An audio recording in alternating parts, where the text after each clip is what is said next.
Hello, everyone. Thank you for joining us today. And thank you to the Ichabod Crane School for hosting this event for us.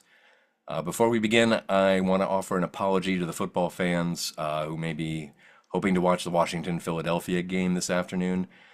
As a New York Giants fan, football season typically ends for me before the playoffs. So, about a month ago, around Christmas, when we were booking a venue for this event, the potential importance of today's event was not on my radar, so I apologize. In the spirit of football, however, if there are any Washington fans here, we'll try and get you out of here by halftime. And if you're a Philadelphia fan, I'll try and get you out of here by 10 p.m. My name is Michael Allen with Regrowth Planning. I've been working as a consulting planner for about 20 years, serving various towns in upstate New York and Vermont with writing comprehensive plans, updating zoning, and other work. And I've been asked to assist the town of Kinderhook with the first phase of this update to the town comprehensive plan. I'm working in coordination with the Comprehensive Plan Update Committee, many of whom are here today in the audience. If you want to raise your hands, show yourselves. We've been working together since then to help organize this event and plan out the work that's ahead of us. My role in this work is to help oversee phase one of a two-part effort. Phase one is focused on the public outreach, collecting any early public input as part of the plan update, including this meeting, as well as an upcoming community survey we're hoping to do. Phase two will focus on using that input that we've gathered to do the plan writing, as well as the committee doing any potential follow-up meetings that may be needed as part of that. So the purpose of the meeting today is to officially kick off the planning effort to update the comprehensive plan so we can let everybody know what this is all about, what to expect, also begin to gather public input on the desired future direction of the town, identify any important issues or topics which we'll want to include in the upcoming community survey, and finally, just to provide you with some general information on the next steps and our anticipated schedule of what to expect. Our schedule for this project is as follows. We started in November of last year. Project start was working with the committee, followed by this public meeting that we're having today. Using the input from the meeting today is going to help us develop the questions for the community survey, which we anticipate will be ready around March or April. And we'll use that to collect a lot more input. Once that is complete, I will be tabulating the survey results and provide them to the committee, likely with recommendations and any suggestions we have for next steps. And that would complete my work for phase one. And then in phase two, at that point, at some point, the committee will continue with writing the updates and edits to the plan based on the input that we've gotten, potentially with some follow-up meetings or topic meetings to get any additional input if needed. The survey portion of the work is going to allow us to collect much more detailed input and from a much larger audience than we would be able to accommodate here. So your input and comments today are going to help us to identify what questions or topics we might need to include. We could have potentially written up a survey already, but we felt that it was important to talk to the public first because there may be things that we didn't think of or questions we wouldn't know to ask, and that's why we're here today. So with phase one being the public input phase, there are essentially three ways that you can provide input. Number one, obviously, this meeting here today.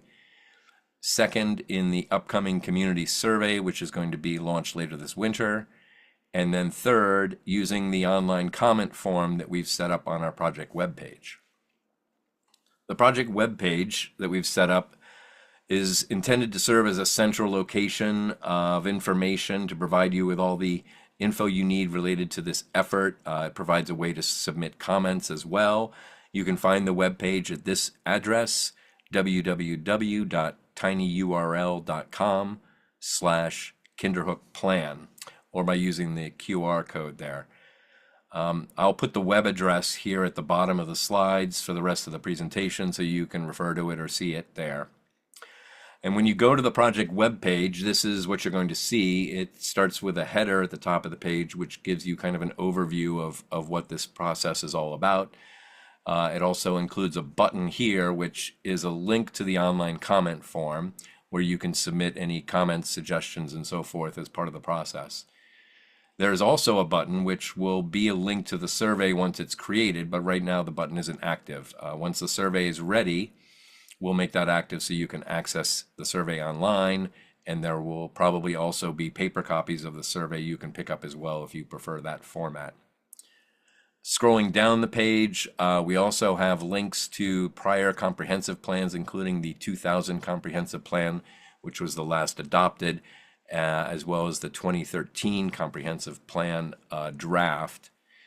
And we also have upcoming public meeting materials. So all of the meeting materials from today's meeting, including our display boards, copies of the presentation slides, as well as video will be placed there so you can find that in the future. We also have, scrolling down farther, news and announcements section where any recent announcements we want to make will be posted, as well as an upcoming events and timeline section, a frequently asked questions section, as well as all the way at the bottom we have an additional button that will link you to the online comment form. And when you click that button or either of the comment form buttons, it will bring you to this page here, which is our online comment form.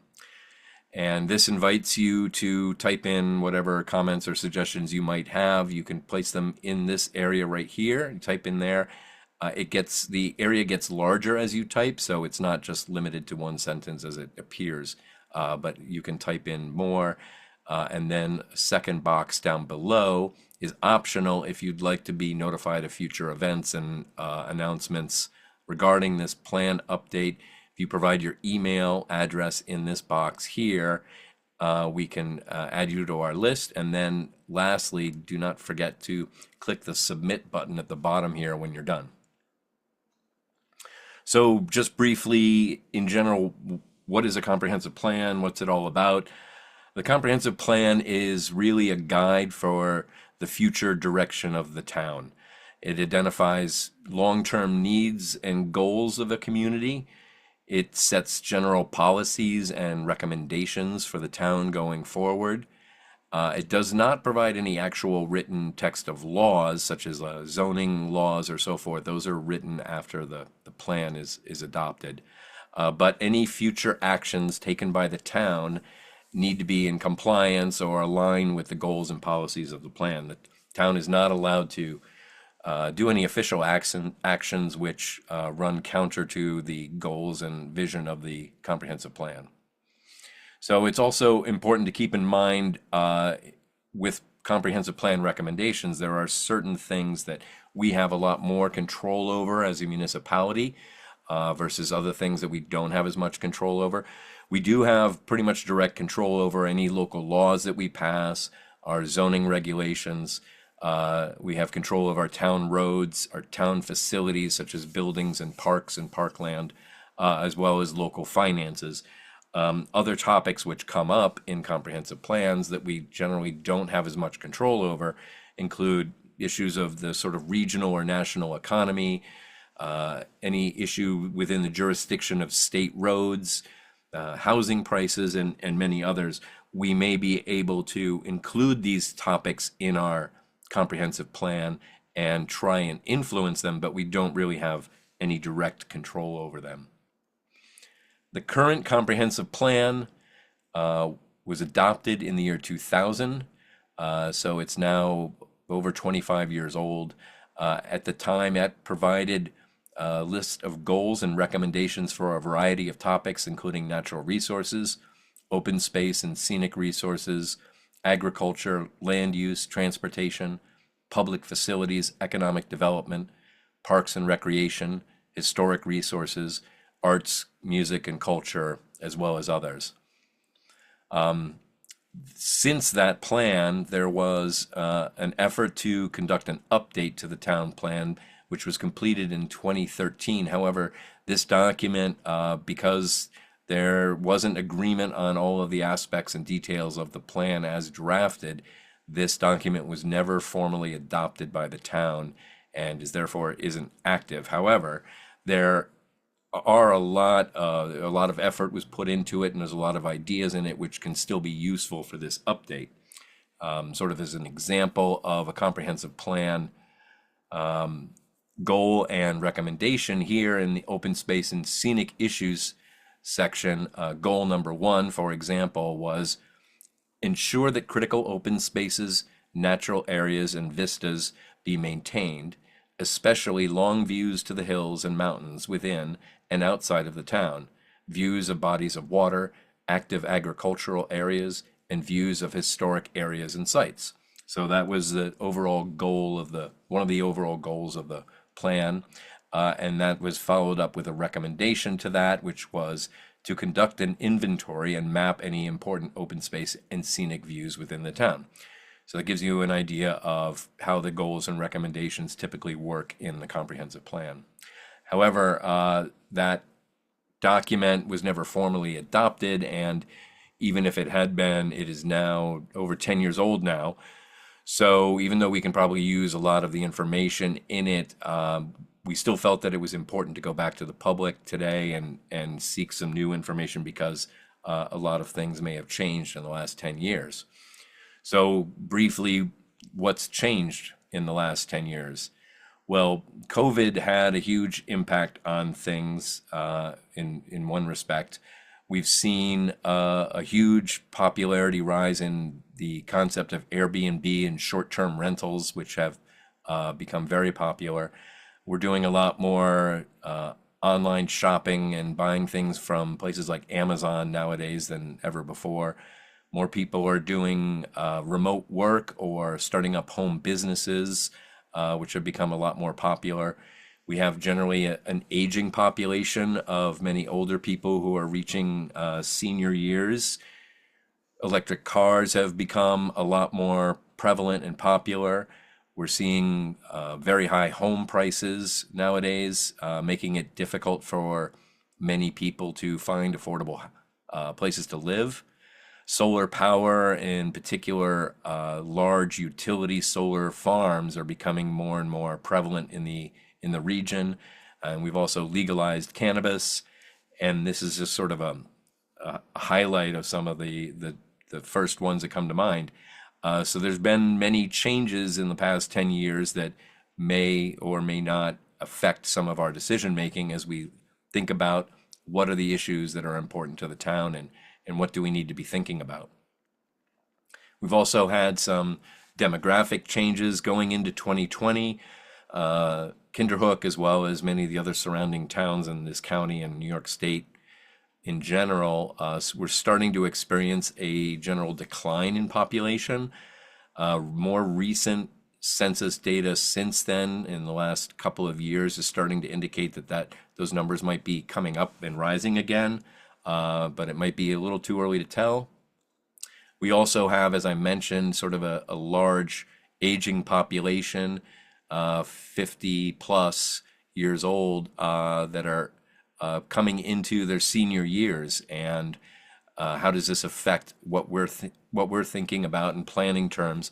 Many of these people are probably looking for new types of housing or to downsize to smaller, easier housing, but they still would like to live in the area in which they grew up in. So they'd like to stay in Kinderhook. So some of the questions for us today, as you'll see at the beginning, at the front of the room here, we have a series of display boards set up, which provide some information about this process and invite you to respond to a series of questions that are intended to get you thinking about some of these issues. And if you haven't already, invite you to come down, take a look at the boards. If you have any comments you want to add, please write them down on sticky notes, add them to the boards, and they'll be put into the record of comments that come into in from the public at this meeting. And we invite everyone to do that. And you can also, if you get home and think about it, something you want to add, feel free to submit it via the online comment form. So some of the questions for us today, as we're about to jump into the public comment period of this, is a lot of this boils down to what is your desired vision for the future of the town? Do you think the town is going in the right direction? Are there new issues not covered in the plan that should be? And what topics do you think we should include in the survey that's coming up? So, trying to keep these things in mind, I'm going to switch now to the public comment period.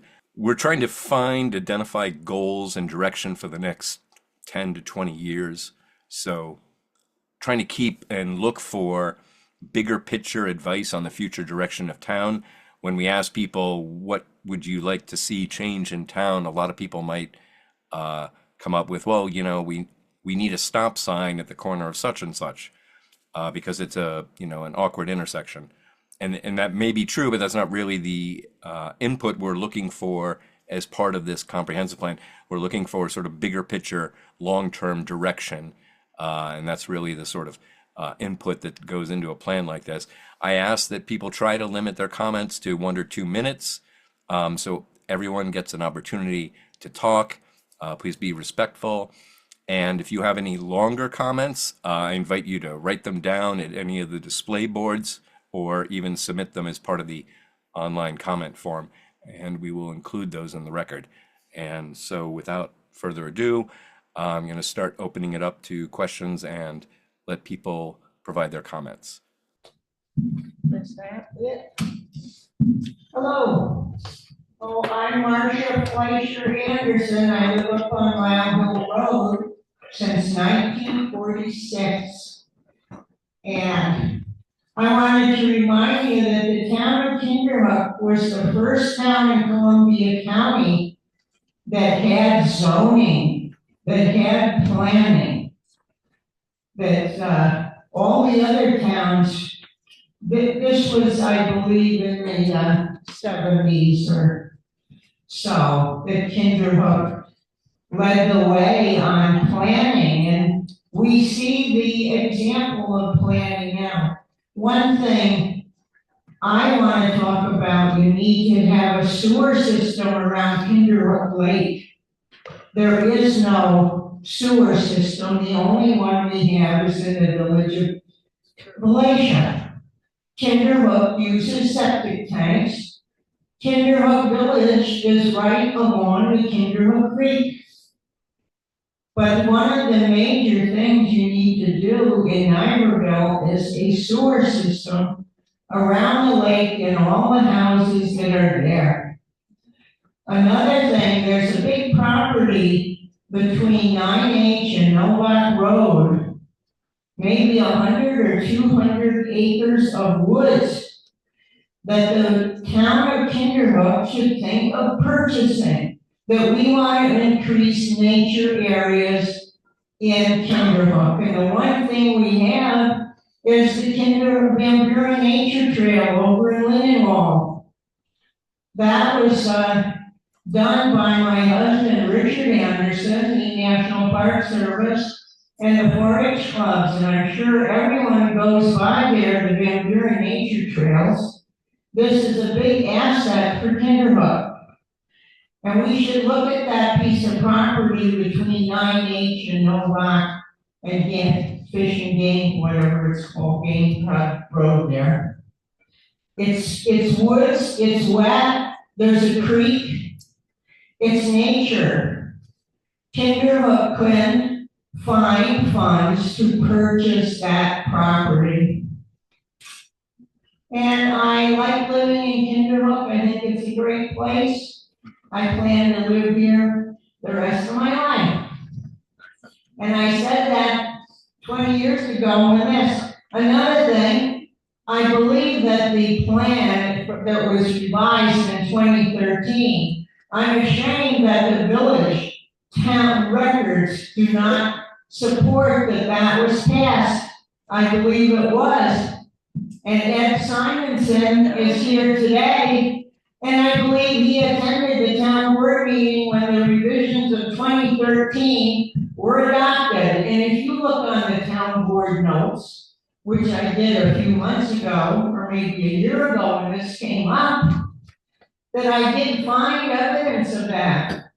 And I'm ashamed that the town board and the town clerk and the minutes that are available to not show that this plan was approved. And for you town to keep saying it wasn't is not true. I'm ashamed that the town board and the town clerk did not do their rightful job in documenting that those revisions were approved in 2013. Okay. So we gotta be vigilant on how the town and the town clerk function. Look at the town website. Thanks a lot, bye. Thank you.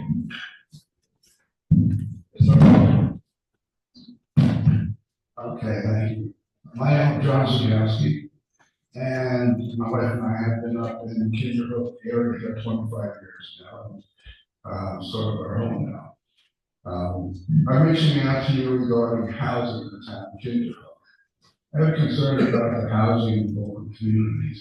We live in a very desirable area, and many young people would like to continue living here, as well as seniors who have lived here their whole lives. Young people are being priced out of their housing. There's also a lack of new housing being made for seniors. I'd like to see senior housing put up in various areas to allow seniors to sell their houses to young people so they can stay.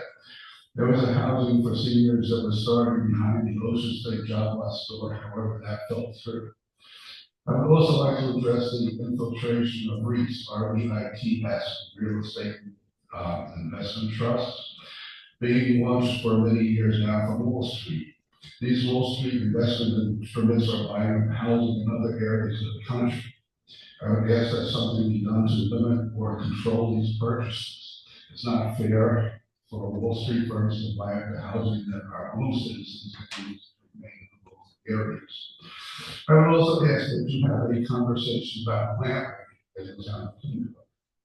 Successfully fought off near Kinderhook Lake several years ago, in which a Wall Street firm wanted to put up 90 or so glamping units, a clubhouse, pool, etc. Done by Knickerbocker Lake. The project never came to fruition, and we never knew what the thinking of the planning board was.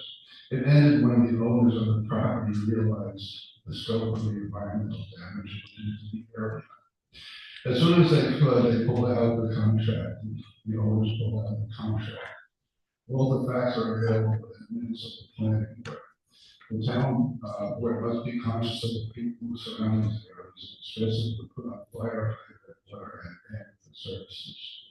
I ask that the town of Kinderhook be very mindful of the use of Airbnb type ventures. It's my understanding that there is now a law, or maybe a law, the state's Airbnb must have the owner living.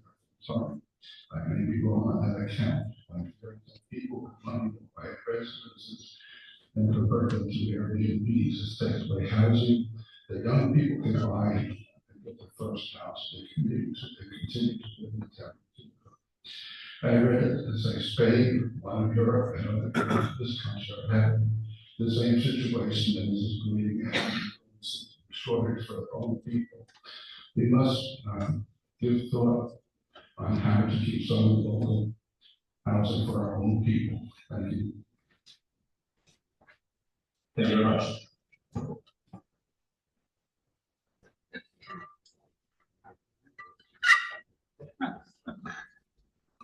Who would like to go next? I know that there's some more comments here. Oh, there's somebody. There. You laughing at me? Hi, I'm Dan Karugi. I've been in Malaysia for the last almost 20 years. Just one concern, I guess, in this thing in 2013, just came to when that young lady was talking. What's to prevent that from happening again? What rules will be in place so that if people like here put something into the discussion that these plans go through and the town board agrees to everything, and it's put out in the marketplace within a certain period of time, 6 months from now, 8 months from now, and there's a date that this has to be completed and looked at. I don't know much about that. And then the last thing is, how do you look at what's the vital few things that we all agree on versus the trivial many? And what are the big things here that we are going to look at? And does that, when you start to do this, does that go out to the group? And these are the 3 or 4 things, the 5 things that we're going to do for the planning. And then this is how we're going to react on those first versus the trivial many. Okay, so just so I understand your first comment about the 2013 plan, as far as what rules are to prevent That from happening again. As far as you mean the plan being written and then it just doesn't get the support, it flops. The only way to do that is to really work on the wording of it. You have to go back and find a negotiation where you can revise the wording until all sides can agree. Who does that?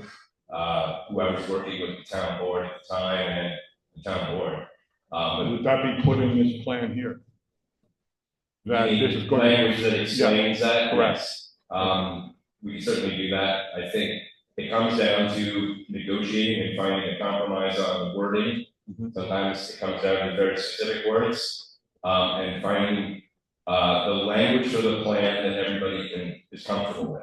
Okay, cool. Just as long as we don't waste our time here for the next, it doesn't get approved. Exactly. Okay, thank you. Thank you. Because I can make you an offer you can't refuse.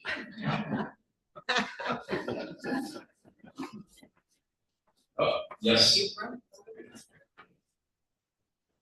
Yeah, well, I should stand up here. Right, I'm the Ed Simonson that Marcia referred to, so I'm the criminal, all right, that supposedly did not get the second of the comprehensive plans adopted by the town of Kinderhook, which is not true. I was present for that, all right?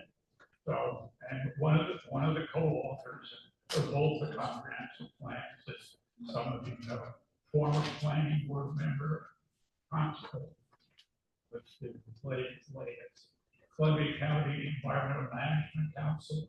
That's something you people should look at, because again, it's the environment. That's what we have too damn little of. We have too damn little people that know a darn thing about science, all right? Did you take 4 years of science in high school? Did you go beyond that? What do you really know? What do you subscribe to? All right? Decisions being made by frankly idiots because they have little or no knowledge with respect to science. Okay. And I'm standing here saying my entire life has been one of science. And I've met the most wonderful people anyone could ever know or befriend. Where? Right here in Kinderhook. Kinderhook has had a population and philosophy that has gone on obviously for decades. I love it.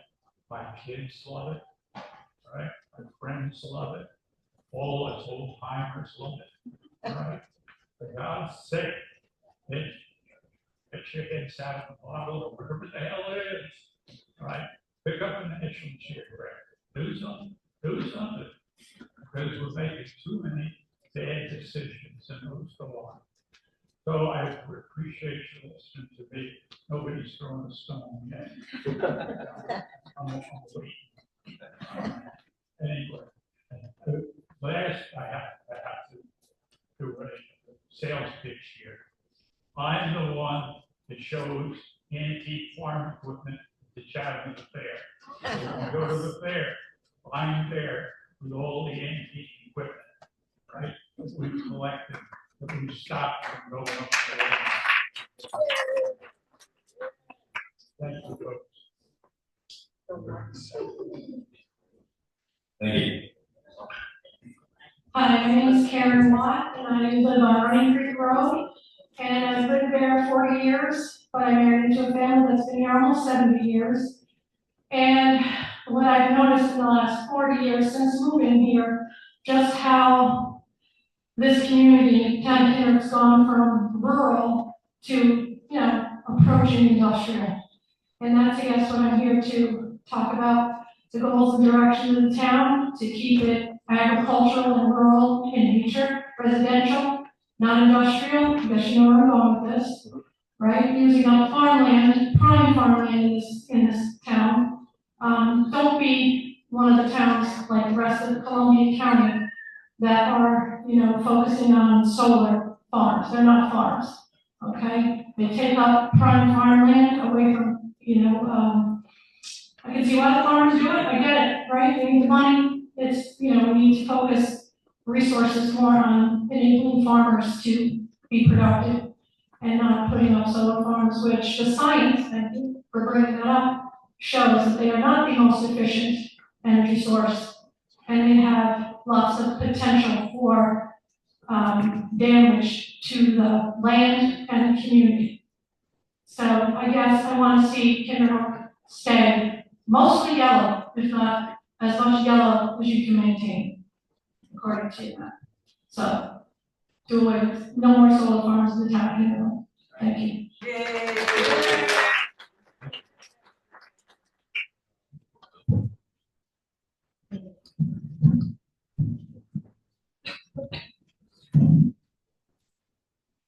Hi, my name is Joyce Laura. I live at Old Post Road, across 9H. I moved here 30 years ago. I love living here. It's great. My son started Kinderhook with Ichabod Crane and all the way through. It's been a great place to live. I'm one of those seniors who would like to actually move out of my home. It's actually a small home, be a great starter for somebody, but the yard is like, forget it, we're done with it. We're really not necessarily renting. We'd love to see something like some condos or townhouses where we could actually own something still, and not have to worry about the maintenance of our home. But Columbia County really has nothing to offer anywhere as far as that goes. So that's something I'd like to see. Also, for future commercial development, although I'm a frequent patron of all the businesses on 9H, unfortunately, where I live, our quality of life has been greatly impacted by the businesses and by the traffic. So that whole corridor is just really kind of crazy. So any future commercial development, maybe a little more thought about how it's going to affect the residents, the neighborhoods off of the highways, and also how the, for more consideration of how the businesses are going to be patronized. A lot of trucks and whatever parking on the side of the road, which is not supposed to be, just things like that, and the in and out traffic, the crossing. Just, I'm not against the development of the commercial businesses, but I'd like to see a little more consideration of how it affects the everyday traffic of people that live in the neighborhoods right off of the main highway. Thank you. Thank you. Good afternoon, my name is Dave Sutton, I've been here since 1972. I'd like to speak a little bit about the senior population. I belong to the Tri-Village Seniors, and we meet once a month, or actually the second Tuesday of every month, but I will go on to that. My concern right now is housing, and my concern also is the things that we've missed. Okay, Kenny, if you know, Kenny the Mountain Guide, somebody bought the building, they're making it a social center now. That should have been done ahead of time by the village or the town to look into what they can use. Back to the senior group, we're running out of space. We've got the St. Luke's everywhere. But we could have taken over space like that with the town in order to provide services for meetings and for anything else that is going on. Point I'm trying to make is we need to do more for the seniors and what we can do to help them out. There is a housing project that I guess was just fell apart, was down on River Street. I don't know if you know about it. Most people don't know about it, but the old factory was down there. They used to make clothing for JCPenney's or tops for women, and now it's gone obviously over the years. But that's going to be hopefully converted into senior housing. But that's not enough, and it's only a one bedroom. And if you have a spouse or a partner, that's not going to work out for you. My point is, let's look at the seniors, find out what we can do, find out what can be improved, and how we can improve it. Thank you.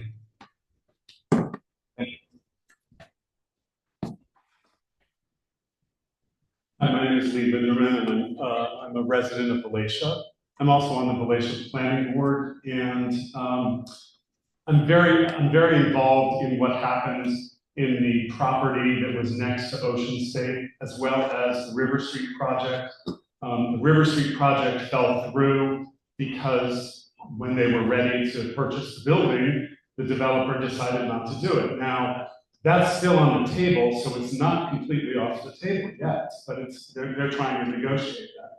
As far as the project next to Ocean State, he went ahead and clear cut that entire piece of land next to the Valatia urgent care. And when he decided not to proceed with the project, there was no incentive by the town or the village to have him at least do something for that piece of land.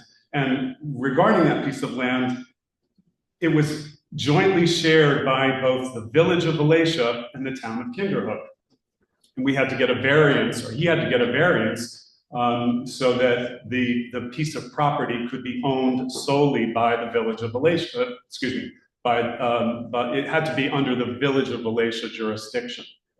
And what I hear from a lot of these folks is that there's not enough senior housing and there's not enough development. So why not have the town be incentivizing developers to create projects within the building restrictions and the zoning restrictions that are established in each of those municipalities, and really create some desirable development for housing. One more thing. There needs to be more communication by the town to each of the villages that are underneath the town. And that needs to be much more, it needs to be much more demonstrative. You need to see the town really supporting all of the villages that roll up to the town of Kinderhook. That's all I want to say. Thank you. We have, okay. Hi, Sarah Sanders. I live off Fordham. And I think the gentleman just answered one thing I wanted to know, which was a clarification of what the boundaries of the area that we're talking about are. How far towards 90 we're talking, how far towards us, et cetera.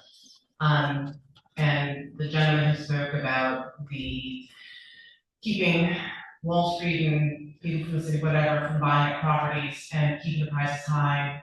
Everything he had to say was very well spoken. I second. And with regard to the solar farms, having school-aged children, the property behind the school that was taken, that the solar farm put up, that they used to use for scientific exploration, the children were impacted and they felt that impact. So definitely limiting any properties that are available if there's any more of these solar farms going up, which we're not to. But one of my big concerns, and the reason I was asking about boundaries, is our presence for people coming into the town is not very well defined.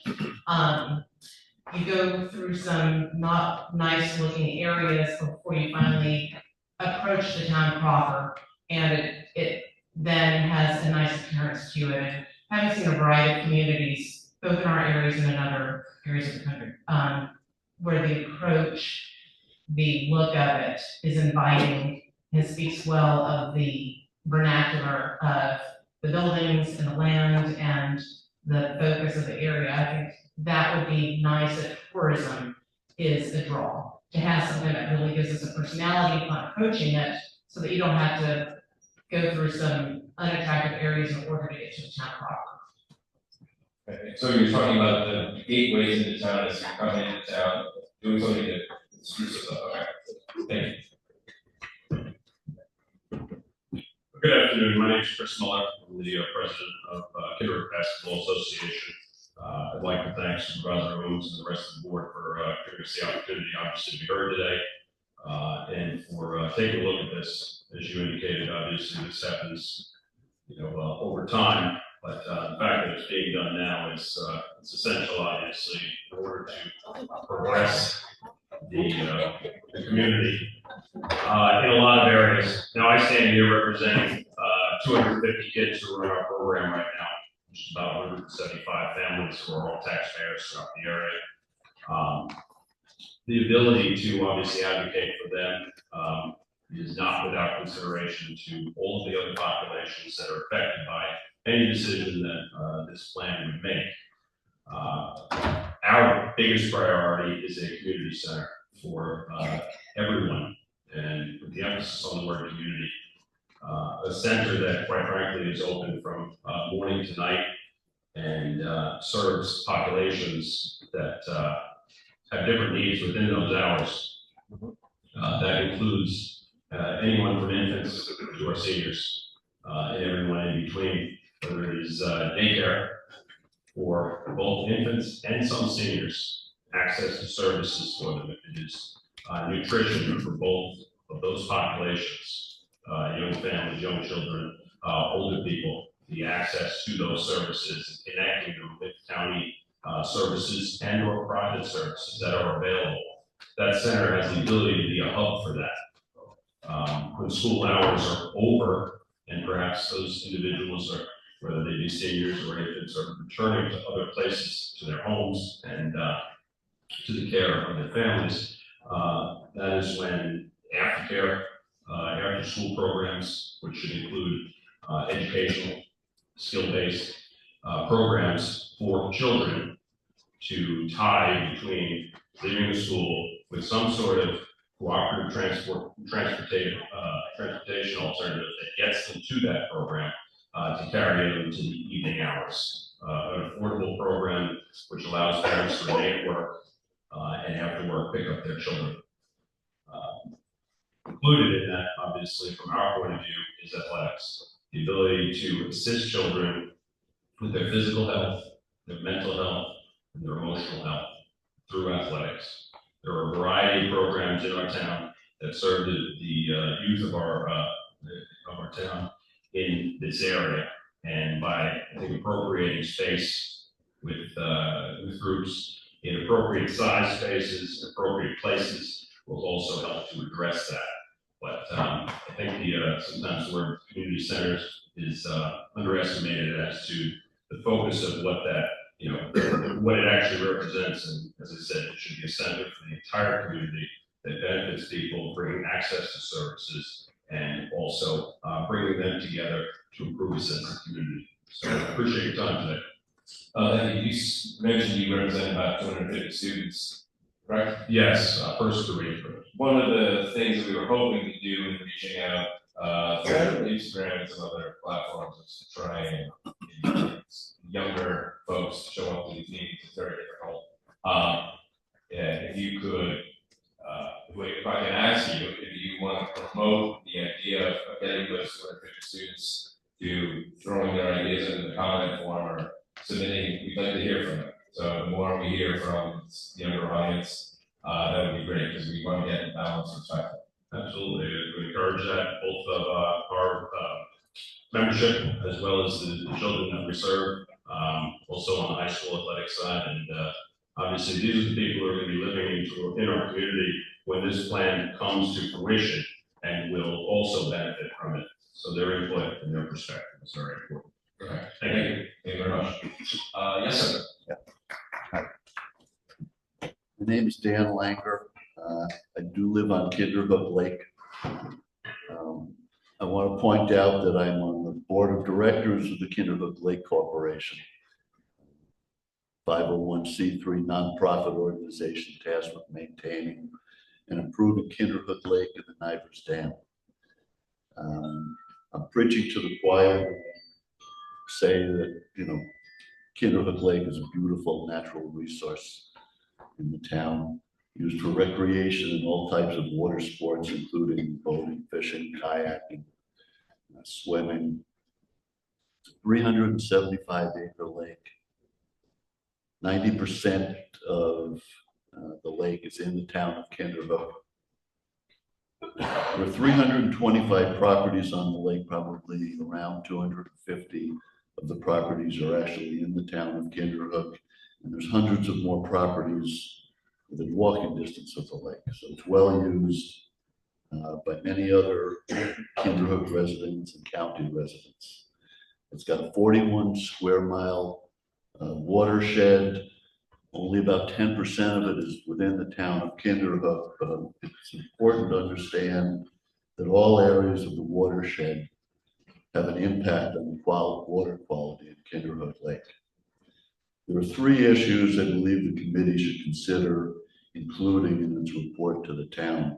And I just want to point out that these, I'm speaking as a private citizen, property owner and taxpayer in the town, although I do have some intimate knowledge of Kinderhook Lake issues as a member of the KLC board.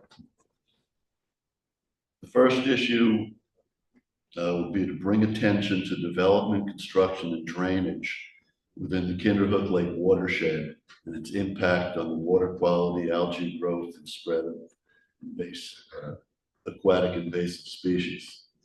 This can be accomplished by establishing some type of an environmental zone within the Kinderhook Lake watershed boundaries. Not so much to create regulation, but just to inform people who are going to do work within the watershed. The second issue would be to consider the installation of public sewers throughout the lake community, again, for the purpose of reducing nutrient runoff that impacts water quality, algae growth, and aquatic invasive species. And the third would be to assist in the implementation of improved flood control at the Nivers Dam and its impact on property owners and property values on and around Kinderhook Lake and downstream areas. Some type of a public-private partnership to seek funding for studies, design, implementation of improved flood control. And thanks for considering these issues. Okay. Thank you very much. Yes. Hi, my name is Chelsea Faulkner. I'm Kinderhook born and raised 37 years. I'm proud of my town. I'm glad to live here. I just want to echo a couple things that my fellow townspeople have said. I am concerned about investment firms buying up property, making it unavailable to people who would be full-time residents.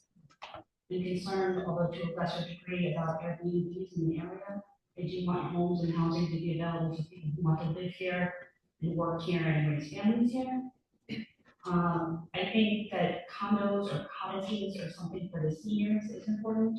I know that my folks are ready to come back to Kinderhook, and there's not really a spot for them to do that right now. I'd like to see Kinderhook purchase and preserve wild land. I think that is important. I think we should be concerned about watersheds and preserving the ecology of the area.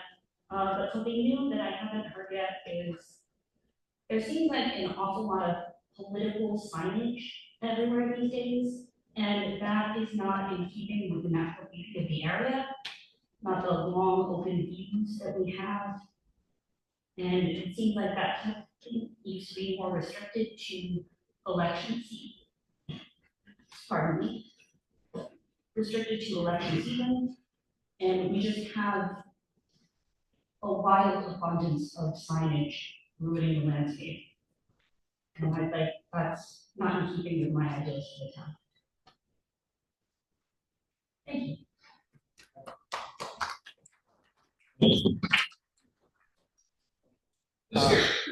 Mark Little, I live sort of over on the Maple Lane area. Just to be clear, you said that after we go through this comprehensive planning process, that there's back and forth with the town board.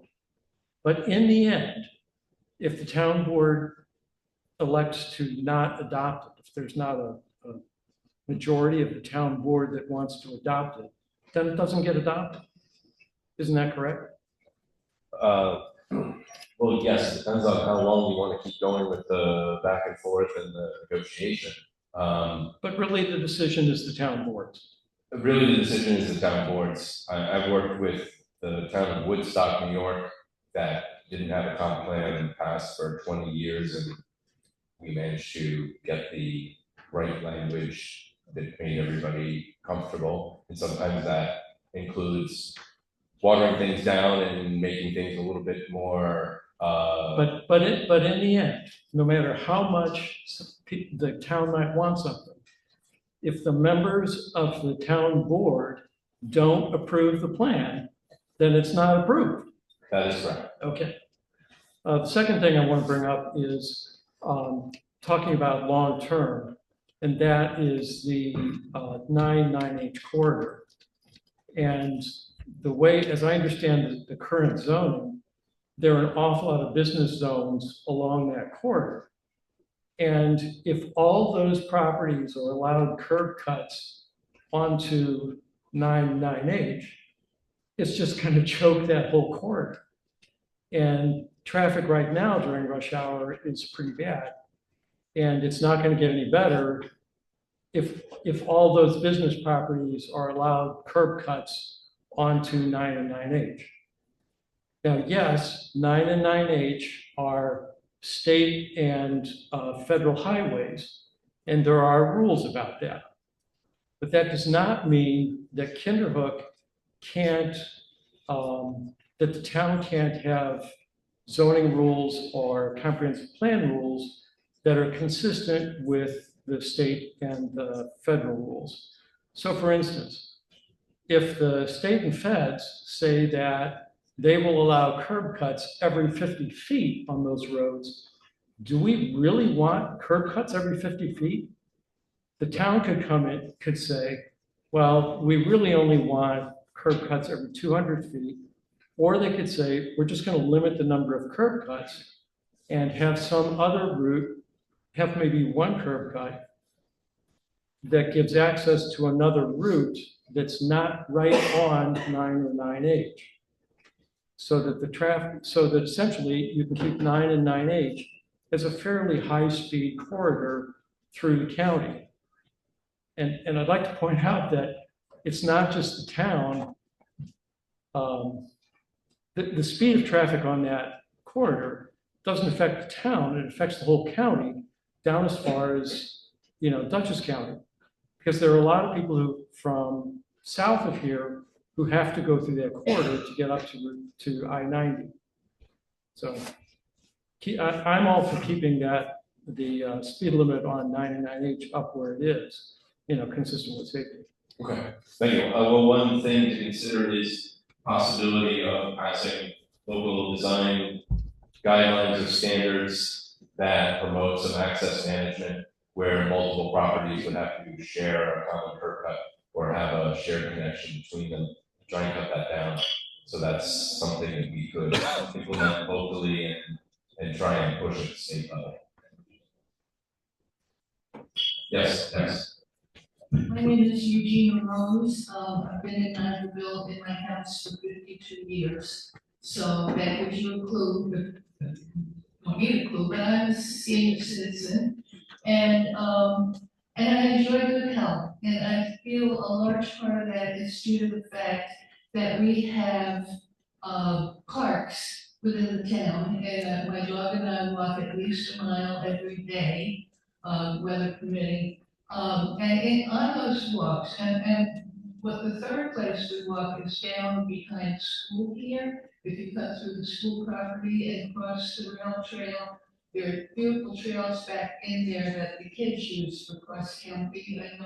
I don't know who owns that property, but for years I've really noticed it looks like giant pickup sticks in there. There are dead trees everywhere. There are some in Patchaquack and there are some in River Street Park. But behind school, it's awful. And after Los Angeles, it occurred to me, this is not good. This is, I don't know if it would be a federal, state, town, village, or school district problem.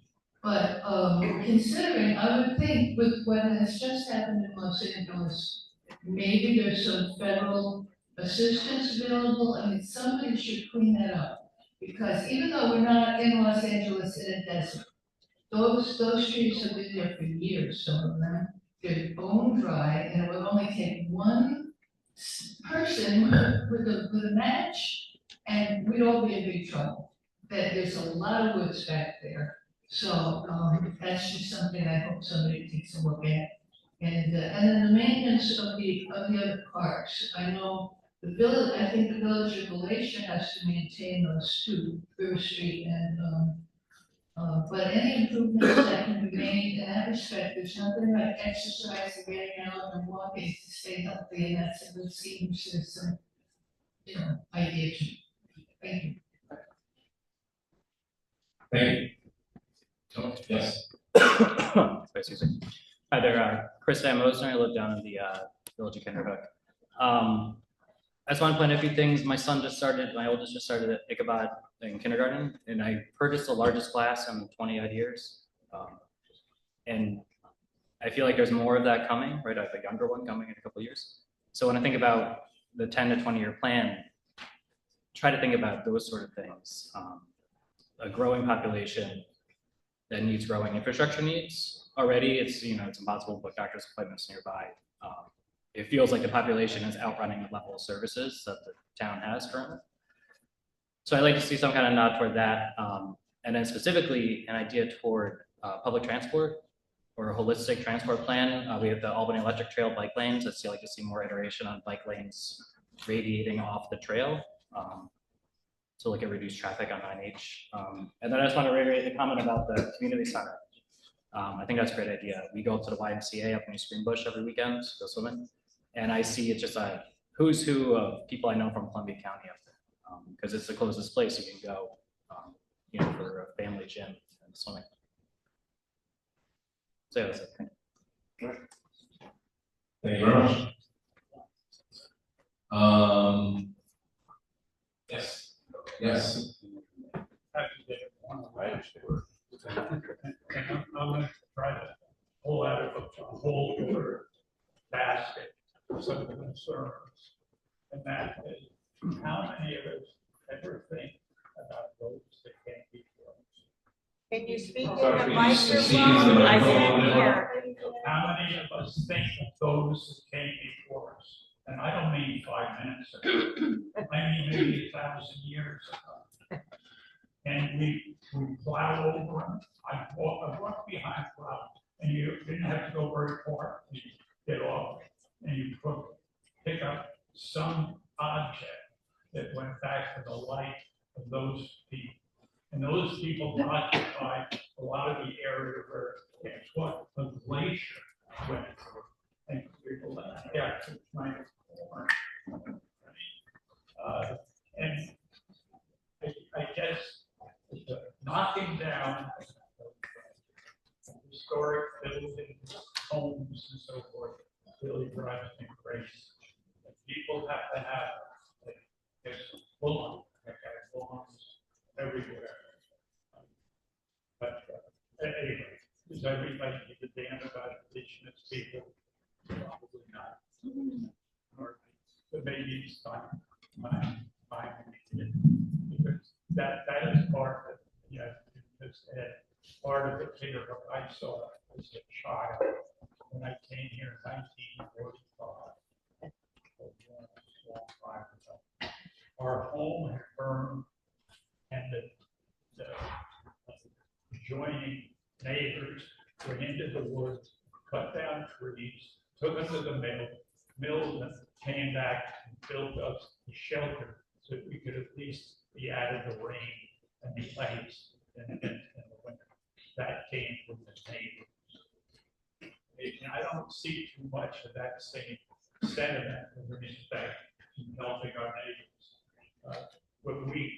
I currently have some women that do come in and help us, and I gotta tell you, they are phenomenal. Why they're not big much. But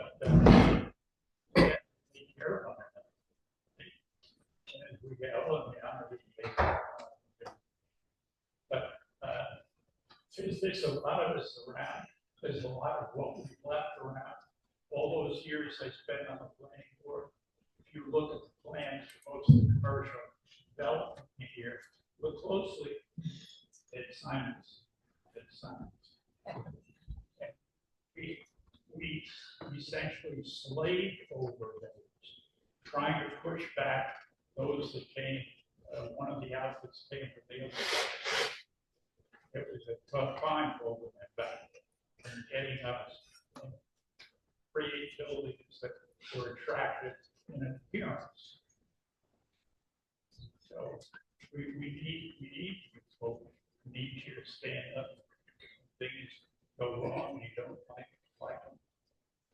Come to the town board, or the other boards, there are a lot of voters out there. But there's so many things you could complain about.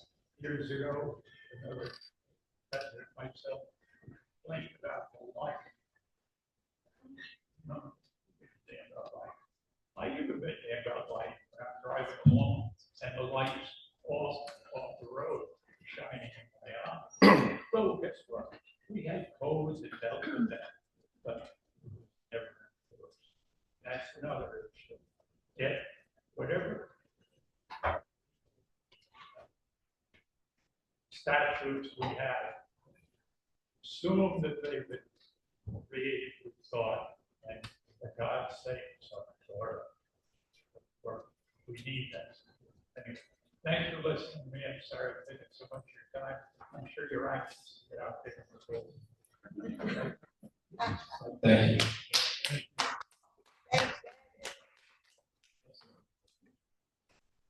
Frank Calvertolo. I live on Maple Lane, and I've been a resident since '06. A bit of caution. Now, I haven't been here for the entire meeting. I've heard a lot of wishes and wants. Remember something. You live in an agricultural community.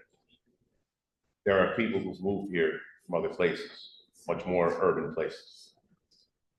Why? Because we live in an agricultural community. Because this is the country. Let's not make it like the city. Yes, we live in the country. There is going to be traffic. There's that many people here. Be careful what you develop. Be careful what you wish to do. Go north on 9, go south on 9. Go back towards the river. There are farms in all of those places. That's what holds this community together. That's why many of the people who moved here. I'm not saying you shouldn't have a community center. I'm not against it, but be careful. Because someday, if the second homers decide to leave, we have to pay the bill. We have to support those things. There's nothing wrong with preserving watersheds and being concerned with runoff and nutrient management. But be careful, because someday there may be nobody there to support it. So there's nothing wrong with a 10, 20-year plan. But 10 or 20 years from now, it may look a whole hell of a lot different than it does now. Think back 20 or 30 years. I started coming to this county, working here in 1994. It looked a hell of a lot different than it does now. It went one way, it can always go the other. We all want more services. We all want a better life. That is the American dream. But at what cost? If you move too many people to the country, it ain't gonna be country no more. Don't forget that. Thank you.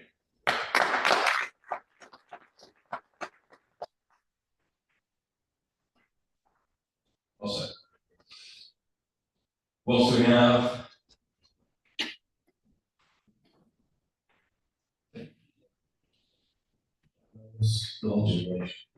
just a few things. People might not realize in this room that present zoning allows solar panel farms on agricultural property. I did not realize that until I was at planning board meeting opposing the glamping issue. So one of the things that this committee, Supervisor Holmes and the committee need to think about is getting rid of the portion that allows zoning of agricultural property with solar farms. It should get rid of it. Should not be on prime agricultural property. Second thing is that you might want to think about is working with entities who want to build solar farms. They have a lot of parking lots. Build them above the asphalt so you can park the cars and trucks underneath the solar panels. Across the Dixie Bridge,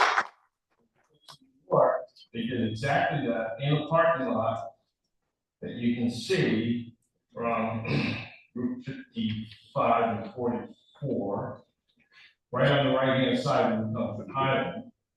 And it's been there probably 20 years. That's something to think about. Get it off agricultural property, allow solar farms, but put it where it's required, i.e. above asphalt parking lots. Just an idea. So, that's my comments. I like that. Thank you very much. Hi, I'm Stephanie Caroline Rochelle. I am the building inspector for the Village of Galatia. I'm also the head of the Climate Smart Community for Galatia right now. I've also worked on the Columbia County Hazard Mitigation Plan for the village. So I'm glad to see there's a nice turnout here. But I would like to encourage all of you to get more involved and find out what's going on in your community. If you're not happy with something, actually go to the planning board meeting instead of posting it on Facebook. Or the zoning board, or the town board, the village board. I see a lot of complaints on Facebook, but nobody actually shows up to these meetings. It's not gonna get you anywhere.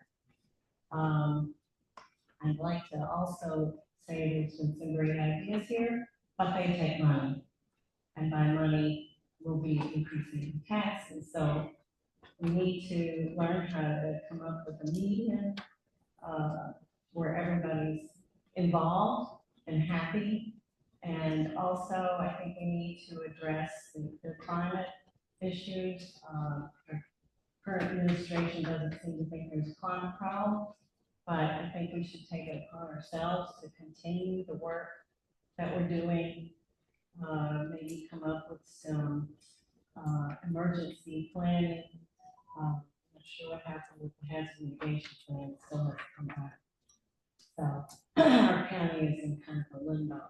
Also, I just want to take a few minutes or a minute to plug. We're having an energy fair next Saturday from 10 to noon at the town hall gym. We're going to have some businesses, displays, demos about how you can be more energy efficient. And think little things you can do around the house. The people who come and register will get little goodie bags and energy saving things, so it's worth your trip. We'll have snacks. We're gonna have a kids corner, so I'd like to see all of you there.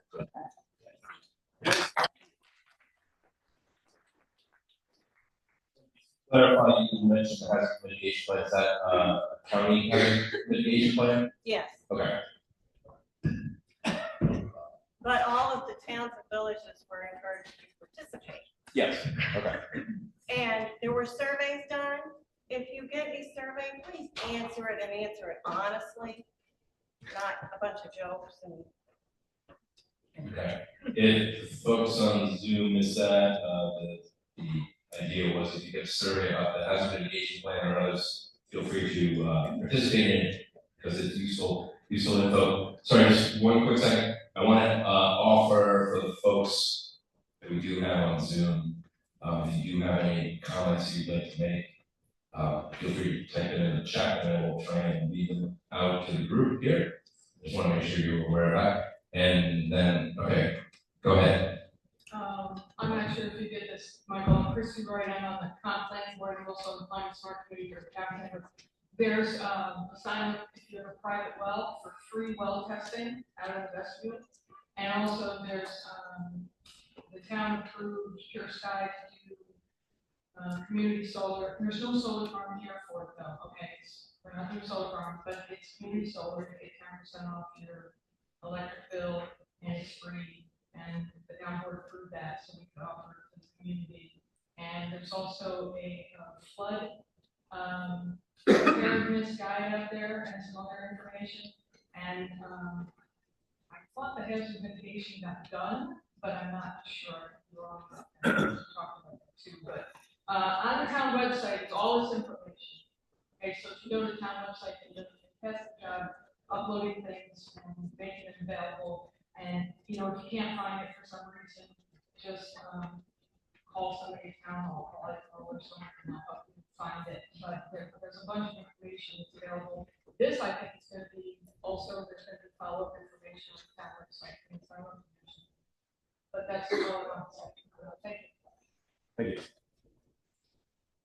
I see a lot of people who haven't spoken yet. Somebody, you coming down to speak? I assume folks just don't want to get up out of comfy chairs, and I can bring a microphone to you. I don't mind.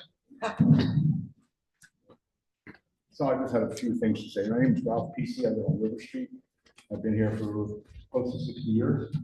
And when I first got involved in politics, I worked in the planning department, city of Troy. And we did a survey and a cost analysis. It's cheaper to keep people, old people in their houses than it is to make houses, to build houses specifically for old people. That was done in 1973 or 4 by RPI. And just to keep that in mind, when you're thinking about elderly housing, it's cheaper to keep them in their homes than it is to build houses. Or you can do it through tax subsidies. Use the microphone, please. Could you speak in the microphone, right up to it? You Wow. think of it in terms of We tax can't subsidies. hear, we can't hear what you're saying. Okay, you hear me now? Oh, yeah. So I think you can get tax subsidies for elderly, better than we are doing now. There's a lot of things you can do to keep people in their homes. Like one gentleman said, we should consider old people's housing stock to be transferred to younger people. I think that's kind of ludicrous to build new housing for old people. Build new housing for new people. So that was one thing. We've talked about the sewer problem on Kinderhook Lake for at least 4 years, and a few people I know are engineers. They came up with a plan to mitigate that, and it's very difficult to get a group of people to decide on one pole in one direction. There's an easy solution, but who's going to pay for it? The biggest issue is where's all this money going to come from? I'm sure that everybody. Federal funds, federal funds. Federal funds. That's what built Felicia. Right, the sewer plant. Sewer plant, federal funds. I built sewer. Yeah. Yes. So that whole process. That's where the money from the comes federal from. government, the taxes are gonna go up. Just, I think it's too much growth. I'm looking to slow the growth down. The reason why, in Galatia, we're almost at 99% built up for our land stock. I don't know if you guys remember that or heard about that. There's only a few parcels left that are available to build on. Do we want to rezone them so we can put multiple housing in there? Or do we want to keep those rural? So people that live here, stay here. Anyway, those are a couple of things. There's a lot of issues that I would have liked to written about, because for instance, the dam, the hydro dam,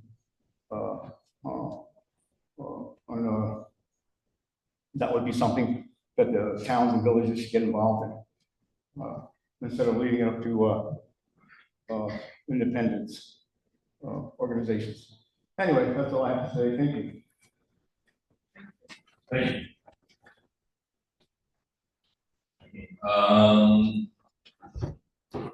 Any folks? There we go. Thank you. Get out. All right.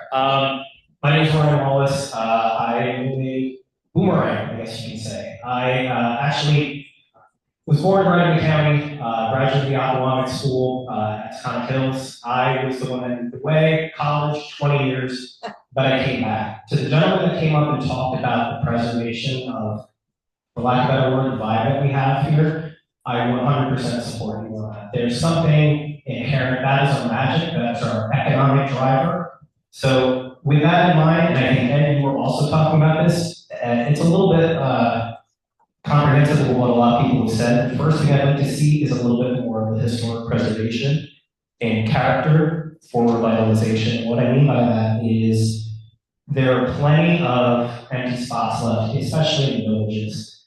It's a countywide problem. You can look at Philmont, for those of you that were here when High Rock Mill burned, and what that area became. The city was never, the village was never the same after that. Hudson had the Press and the Universal Match Factory that are gone, and they just sit there and light.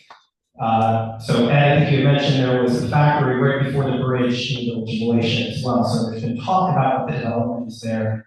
Whatever happens to come into something like that, please make sure it hits the characteristic of that area. The second is, if there's funding, and I'll get to questions somebody had about federal funding and how we do some of that.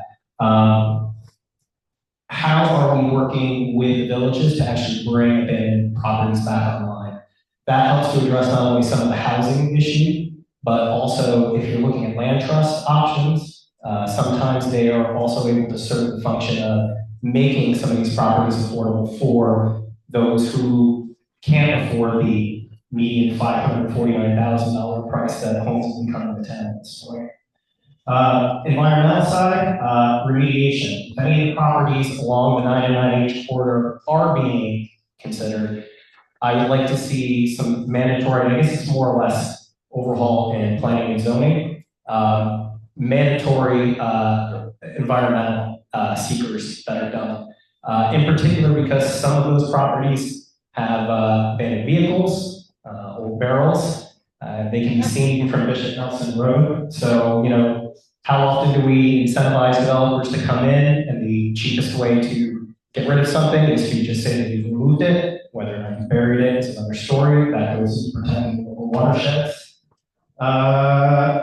Clawbacks for development projects, and a caution on pilots. For those of you who don't know what a pilot is, payment in lieu of taxes is where you offer a developer the opportunity to come in with no economic contribution to the revenue bottom line. So anything that we consider in terms of development of those commercial properties, I want to see very tight clawbacks in there, because we should not be giving away prime real estate for somebody's folly. Grant writers for all municipalities. If that was something that the villages and the town could underwrite for the benefit of everybody, within that falls within the town limits, that can actually help to support some of these projects. Housing, I just want to touch on again really quick, whether it's for seniors or people that are my age and looking to move back. It's a countywide problem. There's been a lot of vitriol in this room tonight against the town board. I gotta tell you, having been in Hudson from 18 on, we have it so good. Things actually function in this town versus other places. Transportation, that's also a county problem. Please, to echo, is it Stephanie? Yeah. To echo Stephanie, the level of apathy in public office or in public meetings is ridiculous. If you have an issue, go to the meeting, address it. Transportation is a county board of supervisors meeting. They have a bus actually that runs all the way from the south end of the county up to Albany daily. If you want to see more of that here, all you have to do is go and speak about lobbying for more stops. It's happened in other municipalities, it can happen again. And I think that's it. Thanks for allowing me to rant. Thank you very much.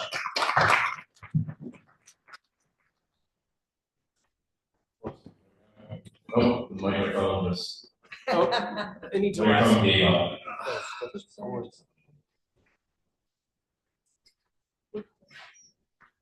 Hi, my name is Hugh Crotty, and this has been my home of residence since I went to the service in '72.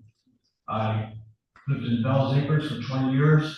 I made a big move across the street on 203, and I plan to stay there. So some of the issues that the people have talked about coming into town, I think I know what they're talking about when you come down under the railroad trestle and into town as far as how it looks. I believe there's been a problem legally, and I think the town should take and do what they need to do to correct that problem. I'm not going to mention any names, but I'm sure people know what I'm talking about. It was farmland. I believe it was an apple farm years ago, and now it's a junkyard. That's well. As far as the glamping in the community center, well, why not take the old summer camp rent a lot, wherever it was, and make that a community center. There used to be a basketball indoor gym there, there used to be cabins, whatnot. It doesn't have to be glamping, and I believe the town still has a swimming place up at the Knickerbocker Lake. Like that? No? Okay, but anyways, as far as the Knickerbocker Lake, I'm sorry, the Knickerbocker Lake. So, where they didn't want glamping, why not take and see if we can get the property and make a community center? As far as, Riley's Mill, from what I could see, it's where they just want to take what is still there and try to refurbish it. I'm not sure. Why not just take and demolish it and build a senior citizen center there, as long as, it's not too high rise or whatever, couple floors. And then the property near Ocean State, well, it'd be nice to get some money for that, for senior citizen housing, because you don't have to go too far when you need to. That's all I'm saying, so people understand. And one thing I wanted to ask, state roads. In Valatia, we have 203 coming out of Valatia. Who would be the one to talk about a sidewalk there? To continue? Your assembly person. Assembly? Your assembly person. So it would be. Nothing can happen on a state road, whether it's speed limits or the adjoining. A sidewalk. Without the help of the state assembly. It actually takes a full measure in front of the assembly to have something like that. I didn't know if it was, being it was Valatia. Nope. Part of 203. If it's on a state designated road, it's a New York State Assembly decision. Thank you. That's all I have to say. Thank you. Anybody else checking Zoom? No comments. We got about a half an hour left. Are there any folks that haven't spoken up tonight or this afternoon? I'm used to doing these in the evening. That I can bring the microphone down to you if you'd like. Put you on the spot a little bit. Otherwise, I'm going to pick somebody at random and you're not going to like that. Are there any questions online? No, unless it's not working. We have 7 people online, I believe. One second.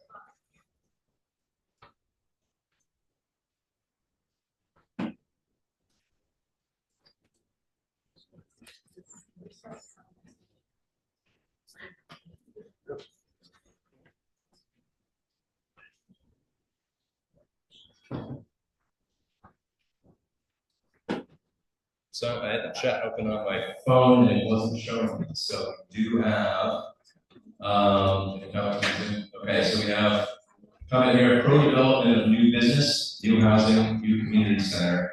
The farmers need to remember who buys their produce. These people need resources too. And we're asking, drop a link to the survey here. Amber will, at the towards the end, and I can also go back in presentation, it was over in the presentation. And I think that's all of the new chat. So sorry, thank you for pointing that out. It wasn't showing that in my phone for some reason. Could I Yes. make one final comment? We might need, oh, there's the microphone. Here it is. Turn it off. How's that? Can you hear me now? I just want to remind you that, the gentleman, Ed Simonson, who spoke here several times, he developed a comprehensive plan, the original comprehensive plan here in the year 2000. And he worked on the planning board. I'm talking 30, 40 years of Ed Simonson's life was dedicated to planning and making sure that Kinderhook had it. And that we all live with it and we enjoy it here. And I just want to thank him and recognize him as one of the founding fathers of Kinderhook planning and comprehensive plans. it's a good thing. And we're all going to help modify it somewhat for future needs. Thank you.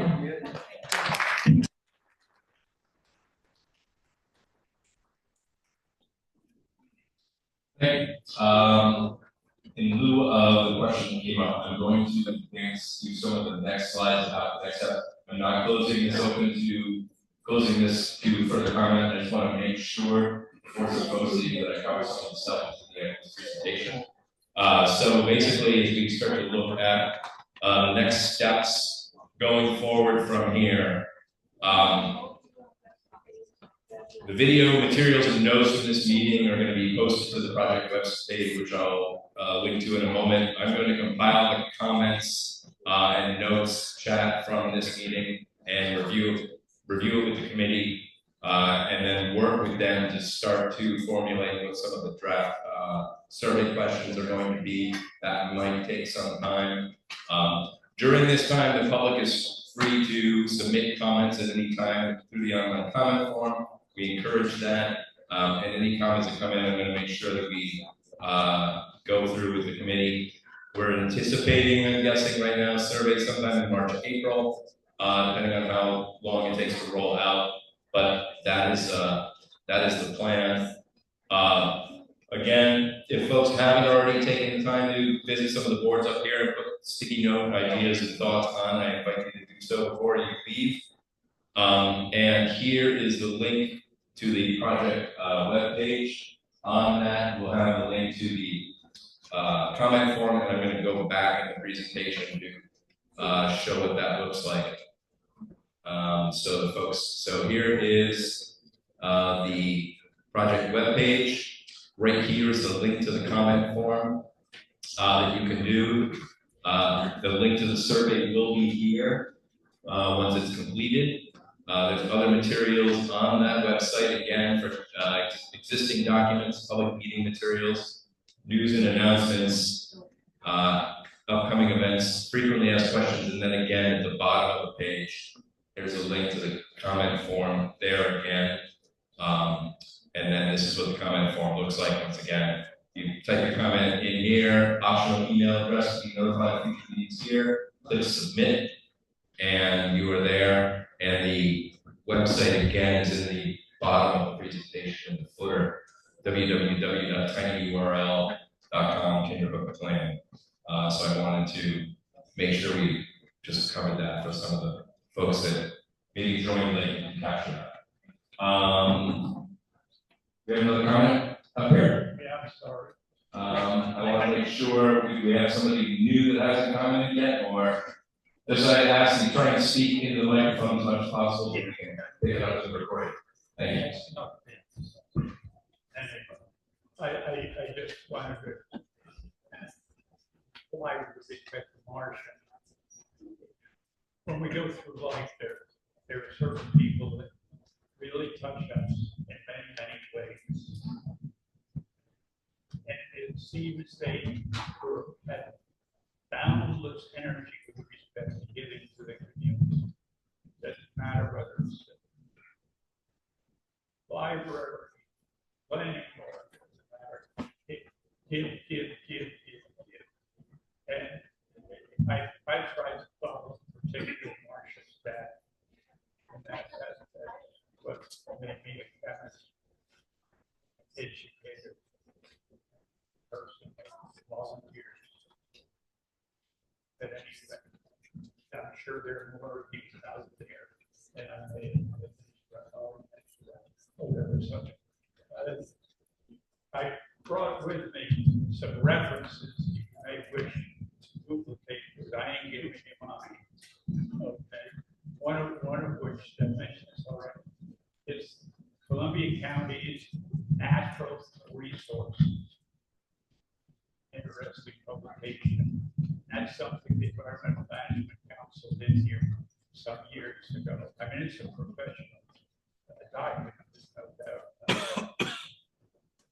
Did you know that at some point in history, actually, Ford cast iron plows?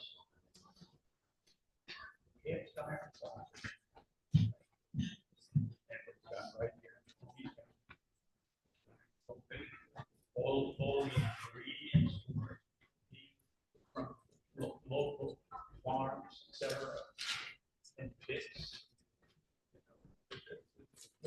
people that work extremely hard to get us where we are today.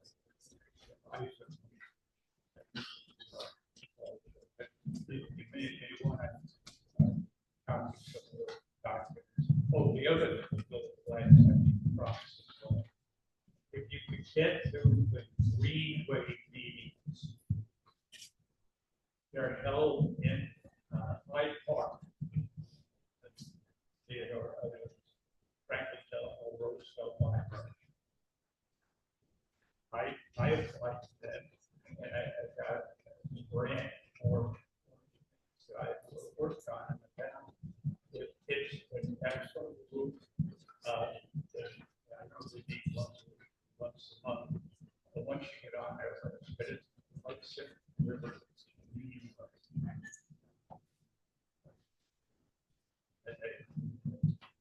The same thing, but don't think that some of our neighboring counties aren't up on development and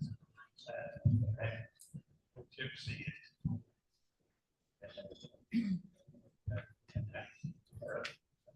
Now they're not that.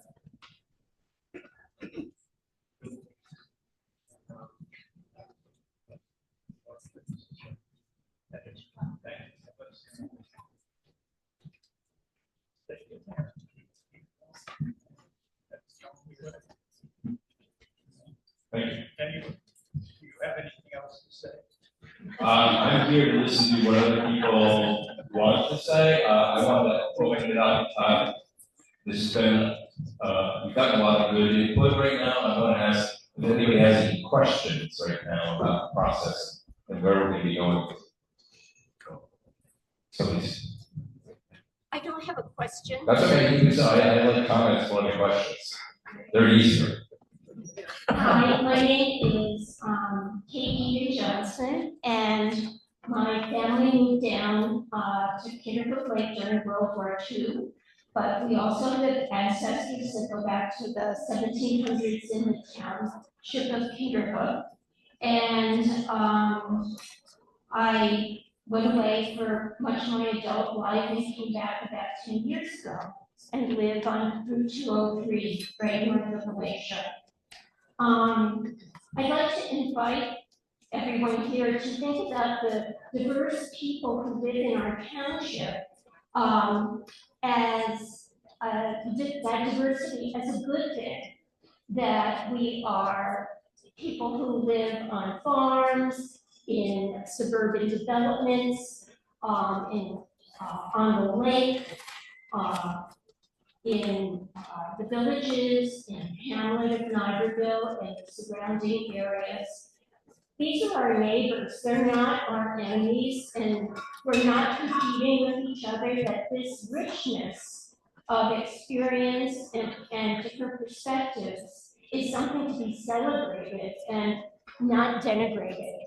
And I'd also like to say that I've observed that interest in our rich local history has brought together people of all stripes. I've observed that there's a great interest in historical architecture, in the various art and artifacts that our collective ancestors created here, in natural areas, open spaces, this sort of thing. And so I would ask that local history be a part of this plan, because I think it grounds us all.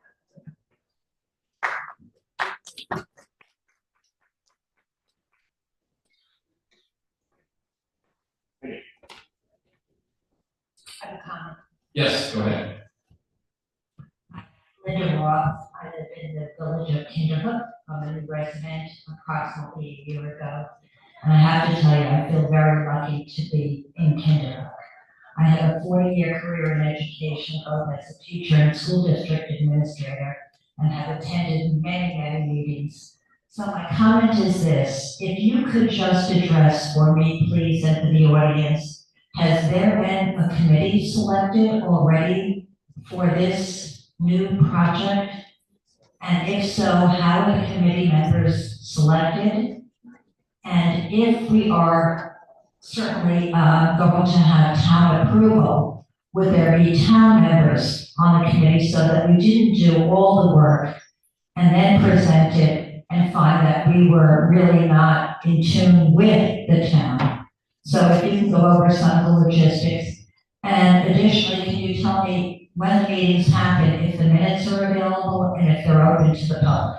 Okay, to answer some of those questions, I'm going to hand the mic to Sally, who is our chairman of the committee, and I'm going to put the slide back to the.